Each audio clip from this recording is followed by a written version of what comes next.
आपण इथे 1 वाटी ओट्स घेतलेले आहेत, सफोला ओट्स आहेत माझे।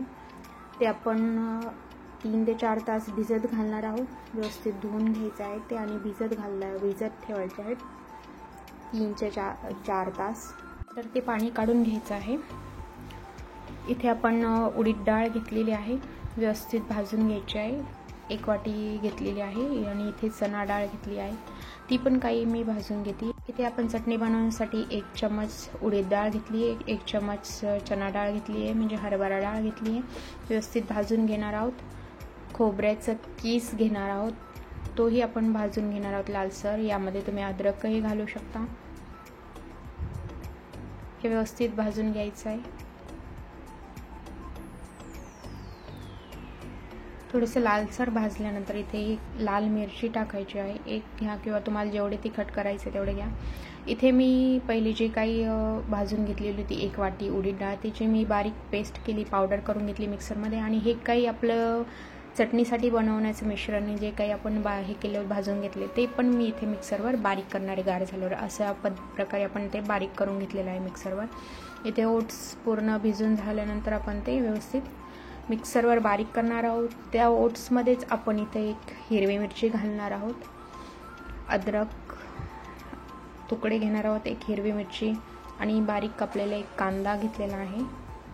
आणि हे सर्व मिश्रण आपण मिक्सरवर बारीक करणार आहोत। इथे तेल घेऊन कढईमध्ये जिरे मोहरीची फोडणी करायची आहे आणि त्यामध्ये आपण टोमॅटो पेस्ट घेतलेली आहे, 1 ते 2 टोमॅटोची प्युरी करून घ्यायची आहे आणि आपण इथं ती शिजून देणार आहोत थोडीशी।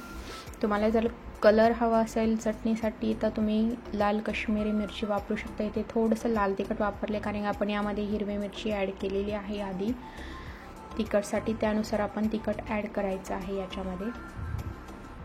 शिजल्यानंतर व्यवस्थित ते टोमॅटो आणि आपण ते चटणीचं जे काही आपण मिक्सरमध्ये वाटण केले तर ते घालून मिक्स करून घ्यायची आणि मीठ चवीनुसार मीठ टाकायचं आहे। खूप छान अशी ही चटणी लागते। कलर जरी नाही आला तरी चटणी टेस्टीला खूप छान लागते। कलर येण्यासाठी तुम्ही लाल काश्मीरी मिरची वापरू शकता। इथे आपली चटणी तयार झाली आणि वरून कोथिंबीर टाकून आपली मिरची तयार झालेली आहे। आपल्या डोसा बरोबर खाणार आहोत ती आपली लाल चटणी आपली तयार केली आहे। आपण इथे ओट्स जे काही बारीक केले मिक्सरवर ते मी इथे घेतलेले आहे। इथे उडीद डाळची जी काही आपण मिक्सरवर पेस्ट करून घेतलेली आहे, पावडर बनवली आहे, ती काही मी इथे मिक्स करते आहे। ती आपल्याला मिक्स करण्यासाठी आपण भाजून घेऊन मिक्सरवर बारीक करायची होती पावडर, त्याकरता 1 वाटी मी उडीद डाळ घेतली होती। आणि इथे आपण त्यामध्ये मीठ टाकून कोथिंबीर ॲड करून आपण याचे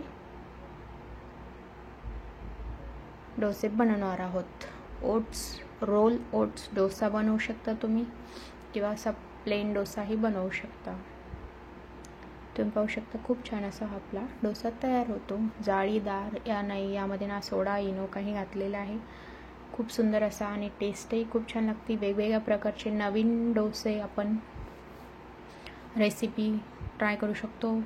खालून आणि वरून दोन्ही साईडने व्यवस्थित मी भाजून घेतलेला आहे। तुम्ही पाहू शकता छान असे आपले ओट्सचे डोसे तयार झालेले आहे आणि हे हेल्दी राहते खूप। आपण मुलांनाही बनवून देऊ शकतो टिफिनसाठी म्हणा किंवा आपण सुट्टीच्या दिवशी आपण ही रेसिपी नक्की ट्राय करू शकतो। वेट लॉस करत असाल, हेल्दी रेसिपी हवी असेल तर ही नक्की तुम्ही ट्राय करून पहा। आवडल्यास एक लाईक करा, शेअर करा आणि सबस्क्राईब करायला विसरू नका। बेल आयकॉनचं बटन प्रेस करा म्हणजे नवीन येणाऱ्या व्हिडिओजचे नोटिफिकेशन तुम्हाला मिळेल। दोन्ही साईडने आपण व्यवस्थित भाजून घेणार आहोत। पहा खूप छान असा कलर आले आणि खूप छान असं तयार झालेलं आहे आपला ओट्स डोसा। तुम्ही पाहू शकता इथे मी डिश तयार केलेली आहे, आपली चटणी बनवलेली, डोसा आणि सलाड घेतलेला आहे। आवडल्यास लाईक करा। भेटूया नवीन व्हिडिओमध्ये। थँक्यू।